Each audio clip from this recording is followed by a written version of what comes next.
Assalamualaikum warahmatullahi wabarakatuh. Perkenalkan, nama saya Gustinawati, kelas MJT 2 regular B dari Prodi Manajemen Fakultas Ekonomi dan Bisnis.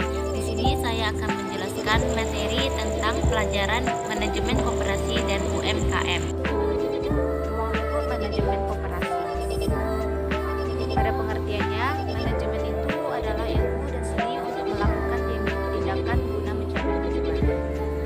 Kalau pengertian koperasi secara yuridis adalah badan hukum yang didirikan oleh orang perseorangan atau badan hukum koperasi dengan pemisahan kekayaan para anggota sebagai modal untuk menjalankan usaha yang memenuhi aspirasi dan kebutuhan bersama di bidang ekonomi, sosial, budaya sesuai dengan nilai dan prinsip koperasi.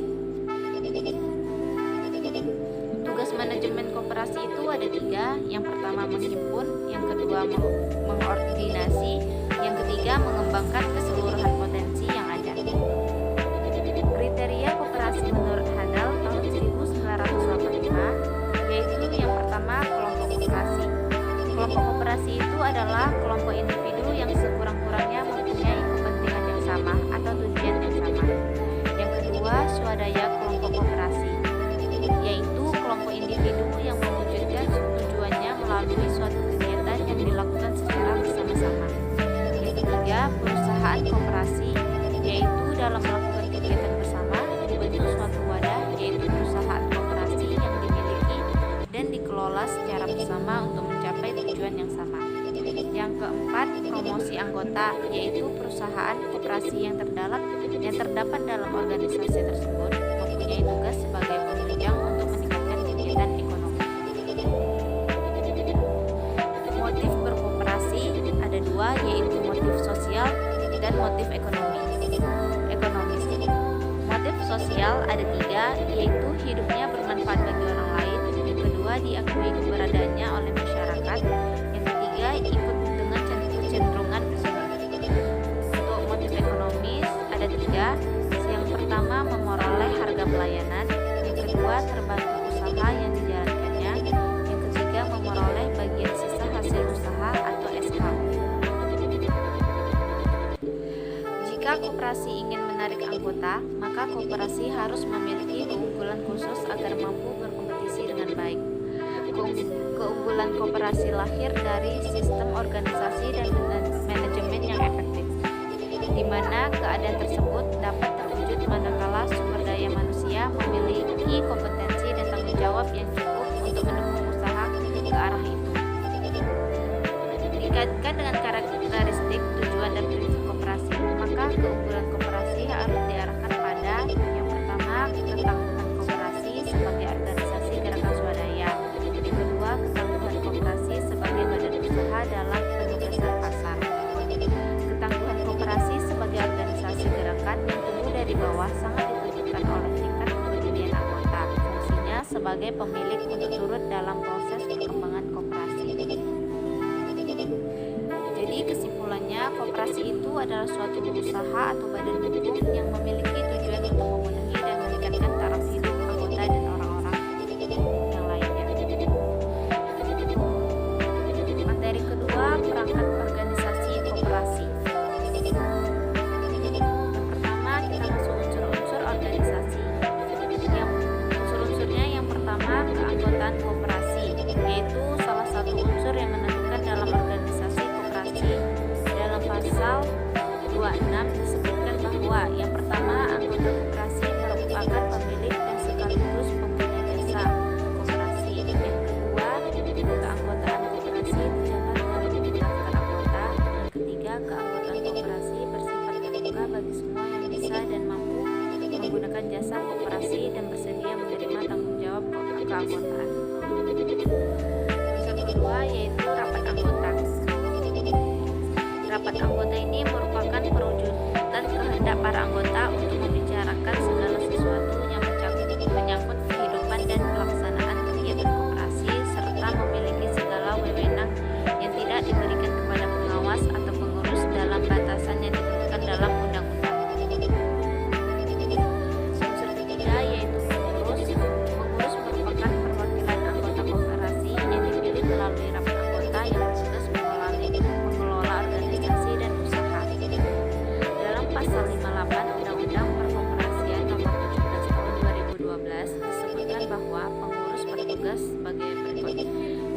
pertama, mengelola koperasi berdasarkan anggaran dasar. Yang kedua, mendorong dan memajukan usaha anggota. Yang ketiga, menyusun rencana kerja serta rencana anggaran, pendapatan, dan belanja koperasi untuk diajukan kepada rapat anggota. Yang keempat, menyusun laporan keuangan dan pertanggungjawaban pelaksanaan tugas untuk diajukan kepada rapat anggota. Yang kelima, menyusun rencana pendidikan, pelatihan, dan komunikasi koperasi untuk diajukan kepada rapat anggota. Yang keenam, menyelenggarakan penghitungan keuangan dan inventaris secara efektif. Dan yang terakhir, menyelenggarakan pembinaan karyawan secara efektif dan efisien.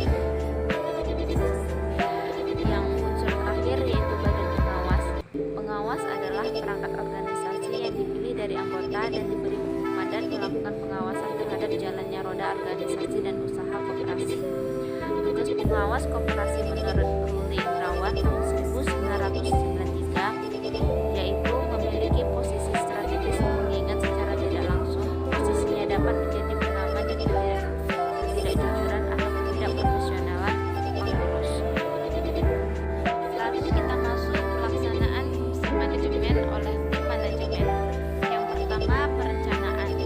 Melalui perencanaan yang baik, koperasi dimungkinkan untuk yaitu mempunyai tujuan dan sasaran yang jelas, menyelenggarakan berbagai tindakan secara konsisten dan berkesinambungan, dapat memperhitungkan sumber daya yang dibutuhkan dalam proses mencapai tujuan, dan bahan untuk mengevaluasi keberhasilan pekerjaan. Fungsi perencanaan dapat dijalankan dalam berbagai tahap manajemen berdasarkan kurun waktu, baik jangka pendek, menengah, maupun jangka panjang.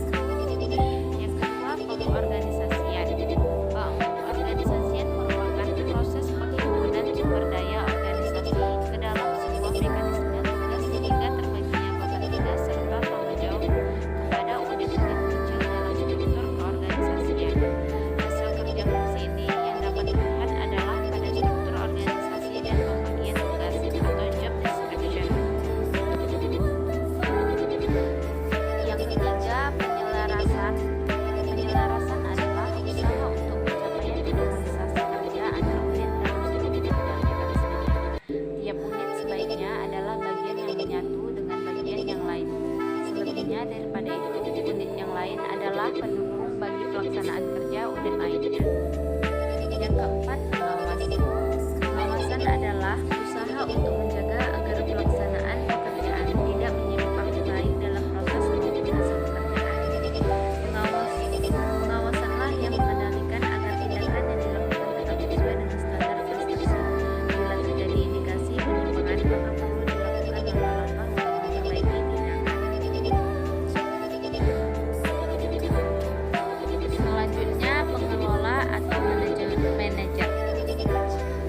Hubungan antara pengurus dan pengelola merupakan hubungan kerja atas dasar kedekatan. Untuk selanjutnya, pengelola bertanggung jawab kepada pengurus. Kehadiran pengelola dalam sistem manajemen koperasi sama sekali tidak mengurangi tanggung jawab pengurus. Pembagian tugas antara keduanya terletak pada implementasi tugas. Salah satu sikap yang harus dimiliki oleh manajer menurut Ruli tahun 1993 adalah siap kewirausahaan. Kemampuan yang harus dikembangkan berkenaan dengan sikap kewirausahaan ini adalah: yang pertama, kebersediaan untuk mengambil resiko; yang kedua, inovasional; yang ketiga, kepemimpinan; dan yang keempat, manajerial.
kedua, faktor lain yang mempengaruhi efektivitas partisipasi anggota adalah faktor program.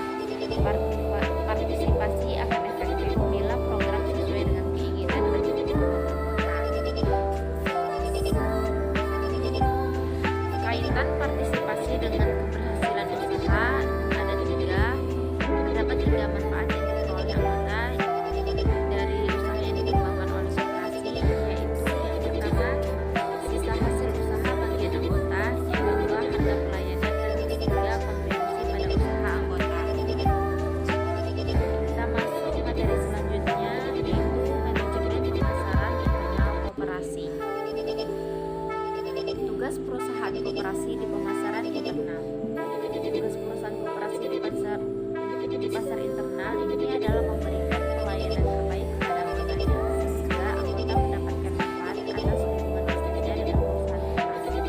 Pelayanan itu dapat berupa pemberian harga pelayanan bagi anggota maupun melalui aktivitas-aktivitas yang menggunakan anggota dalam mengembangkan bisnisnya. Menyusun rencana pemasaran internal ada 4, yaitu yang pertama, salah satu tujuan utama riset pasar internal adalah mengidentifikasi pasar sasaran atau target market, yaitu anggota koperasi yang menjadi target produk perusahaan koperasi. Yang kedua, menawarkan produk-produk sesuai kebutuhan anggota. Yang ketiga, pelayanan terhadap anggota harus lebih diutamakan dibandingkan dengan non-anggota. Dan yang terakhir, keempat, produk-produk yang berkualitas yang dijual dengan harga relatif murah kepada anggota akan menjadi perangsang anggota untuk berpartisipasi aktif pada pelaksanaan program-program koperasi. Jadi kesimpulannya, perencanaan pemasaran internal yang baik paling tidak harus mencapai 4 tujuan, yaitu menentukan kebutuhan dan keinginan anggota, menentukan pasar sasaran yang tepat, menyusun strategi pemasaran untuk mengembangkan daya saing, dan membantu menciptakan bauran pemasaran sesuai dengan kebutuhan dan keinginan anggota. Materi selanjutnya yaitu manajemen pemasaran eksternal koperasi. Tugas perusahaan koperasi di pasar eksternal. Koperasi di pasar eksternal tidak beda dengan perusahaan non-koperasi pada umumnya. Koperasi dapat mencari keuntungan untuk menumbuhkan usaha perusahaan koperasinya dan menghasilkan dana yang cukup untuk membantu perusahaan anggotanya. Guna mendapatkan keuntungan yang besar, manajemen koperasi harus melakukan aktivitas seperti melaksanakan riset pasar eksternal, merancang dan merumuskan rencana pemasaran, serta mengatur strategi bauran pemasaran yang tepat untuk memuaskan pelanggannya. Karakteristik pasar eksternal ada 3, yaitu memahami siapa pelanggan koperasi, yang kedua, apa saja kebutuhan, permintaan, dan keinginan mereka sebagai pesaing, yang ketiga, menawarkan produk dan jasa yang sama. Riset pasar koperasi. Riset pasar atau market research merupakan sarana untuk mengumpulkan informasi yang menjadi dasar perencanaan pasar. Riset ini mencakup kegiatan sistematis dalam pengumpulan analisis dan interpretasi data yang berkaitan dengan perusahaan, pelanggan, dan pesaing suatu perusahaan. Ada 4 riset pasar koperasi. Yang pertama, mendefinisikan masalah. Yang kedua, mengumpulkan data. Yang ketiga, menganalisis dan menafsirkan data. Yang keempat, menarik kesimpulan dan bertindak. Selanjutnya, menyusun rencana pemasaran koperasi. Suatu perencanaan pemasaran koperasi yang baik di pasar eksternal harus memenuhi 4 tujuan. Yang pertama, menentukan kebutuhan dan keinginan pelanggan. Yang kedua, menentukan pasar sasaran yang tepat. Yang ketiga, menyusun strategi pasar untuk mengembangkan daya saing. Yang keempat, menyusun strategi bauran pemasaran atau marketing mix yang tepat. Unsur bauran pemasaran koperasi ada 4, yaitu produk. Produk koperasi adalah barang atau jasa yang ditawarkan suatu perusahaan koperasi kepada anggota atau non-anggota yang menjadi pelanggannya. Yang kedua, distribution. Yang ketiga, price atau harga. Harga sebuah produk atau jasa merupakan faktor kunci dalam keputusan pembelian. Harga mempengaruhi baik penjualan maupun laba. Yang keempat, promotion. Promosi menyangkut baik periklanan maupun penjualan secara pribadi. Tujuannya adalah menginformasikan dan membujuk pelanggan. materi terakhir yaitu manajemen keuangan koperasi. Manajemen keuangan koperasi berkaitan dengan aktivitas pengumpulan dana dan penggunaan dana tersebut secara efektif dan efisien. Pada koperasi, tujuan utama didirikannya perusahaan koperasi adalah membantu meningkatkan kesejahteraan anggota, bukan memaksimalkan keuntungan perusahaan koperasi. Sifat tujuan koperasi seperti itu mengharuskan cara-cara memperoleh dana, menggunakan dana, dan pengukuran kinerja keuangan dilakukan secara berbeda dengan perusahaan dan koperasi yang bertujuan memaksimalkan keuntungan. Dana atau modal diperoleh dari pemilik koperasi, yaitu anggota, dan juga berasal dari utang. Dana yang diterima oleh koperasi akan digunakan untuk membeli aset-aset tetap seperti mesin-mesin, gedung-gedung, kendaraan, tanah, dan lain-lain sebagainya, atau aset-aset lancar seperti bahan baku untuk kepentingan produksi dan penjualan. Untuk piutang dagang, untuk mengadakan persediaan kas atau juga jika mungkin untuk membeli surat-surat berharga guna kepentingan transaksi atau likuiditas koperasi. Sekian dari penjelasan video saya. Apabila ada kesalahan mohon dimaafkan. Saya akhiri. Assalamualaikum warahmatullahi wabarakatuh. Terima kasih.